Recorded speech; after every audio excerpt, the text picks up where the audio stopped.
I'm Tim Butler, Director of Brewing Operations. I'd like to welcome Brewcast TV to Empire Brewing Company.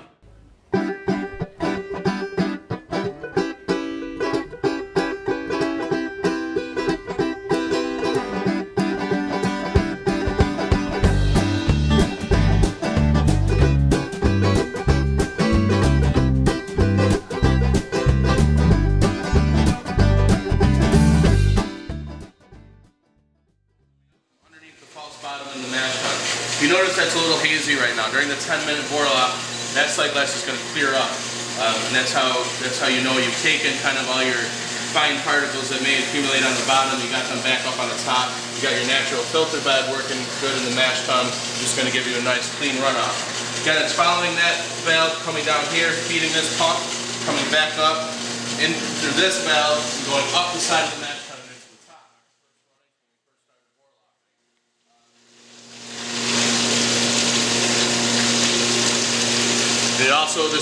This is how I check to make sure I hit my target temperature. We're at 150, which is pretty much right where I want to be for this particular beer.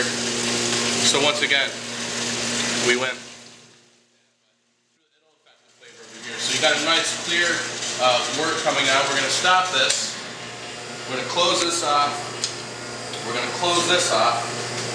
We're going to close this off. Okay, so now what we've done is we've isolated the bottom part of the manifold, which is going to allow us to run the beer off into the kettle. So I'm going to open the kettle first, and then I'm going to slightly open the mash tun. I'm going to keep this at a kind of a half open valve, because again, everybody knows that we don't really want to run off super fast. We want to kind of let it take its time. We probably run off. We'll get our complete run off in about 50 minutes to an hour. Once the boil kettle fills, it then becomes time to start scraping the spent grain out of the mash tun. After these large trash cans are filled, the spent grain is taken through the maze behind Empire and out to some farmers who use it as feed for their cattle.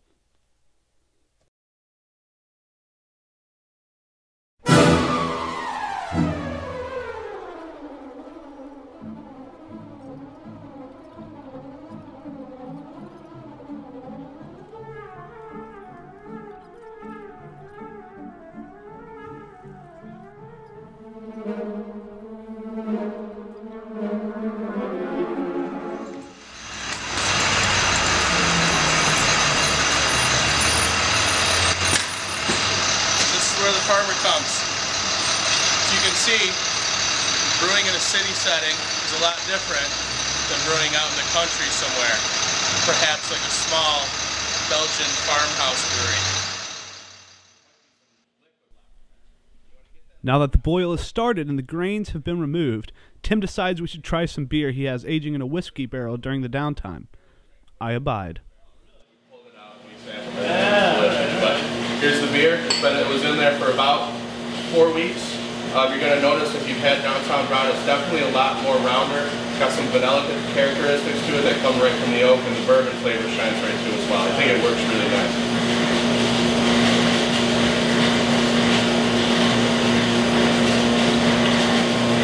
Oh man, that's robust. Right? Yeah. You definitely get the whiskey, good strong whiskey in there for sure.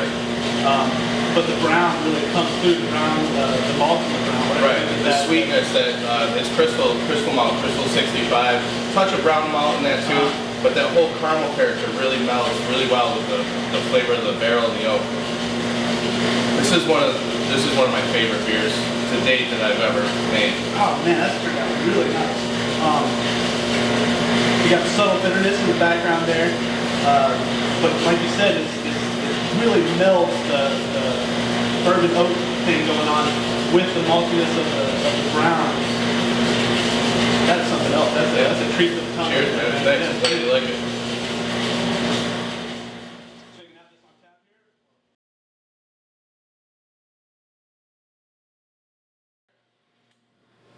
Close the inlet to the heat exchanger so when Dan takes that cap off, he doesn't get sprayed with hot work.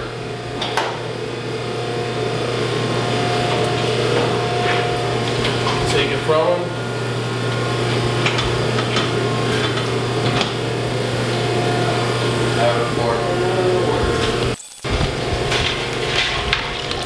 So again, spot sanitation, we're always spot sanitizing everything.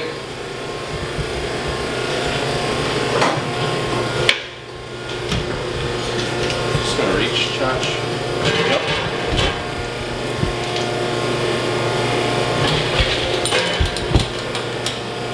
So we'll hook up a sight glass at the bottom of the tank. That basically helps us monitor our oxygen that we're putting into the flowing work.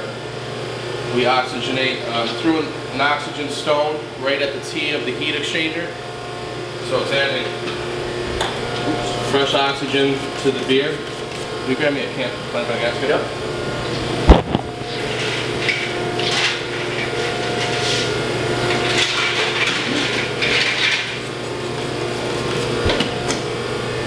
Hook this right up to here.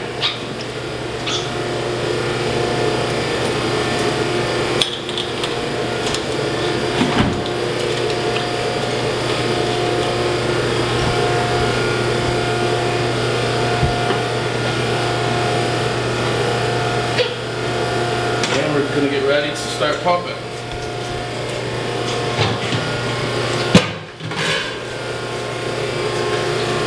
Make sure everything's kind of spot sanitized.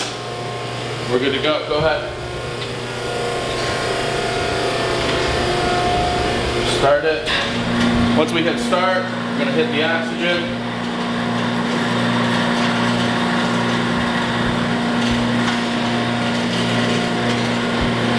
Open the sight glass, which she just did. As you can see, we got beer flowing. Pretty good action. Yep, it's pretty good. So now what we're going to do is we're going to activate the yeast. Check the temperature with you. Yep.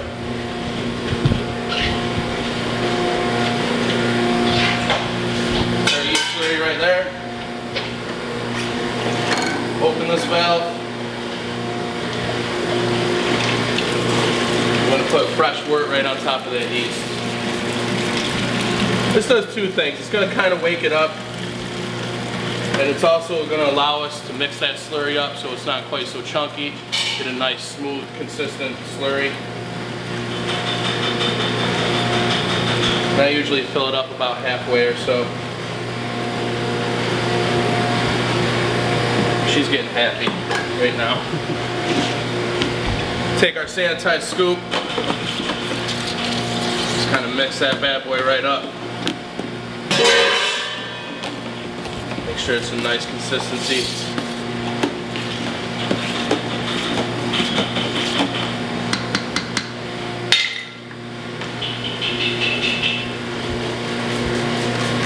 Nice shot around the edge.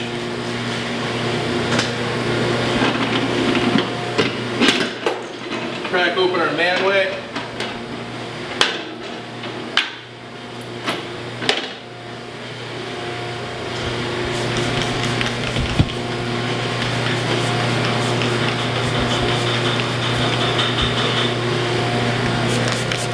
Hit the door. Looks like we had a little kind of shot of wort as we opened that valve in there, but that's okay.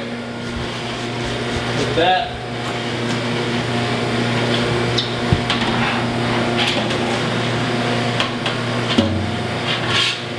in we go. Hit this one more time.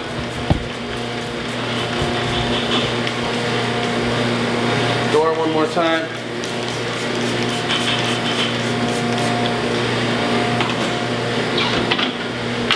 Seal her back up.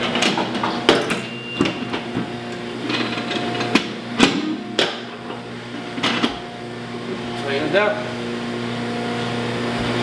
That's pitching yeast at Empire.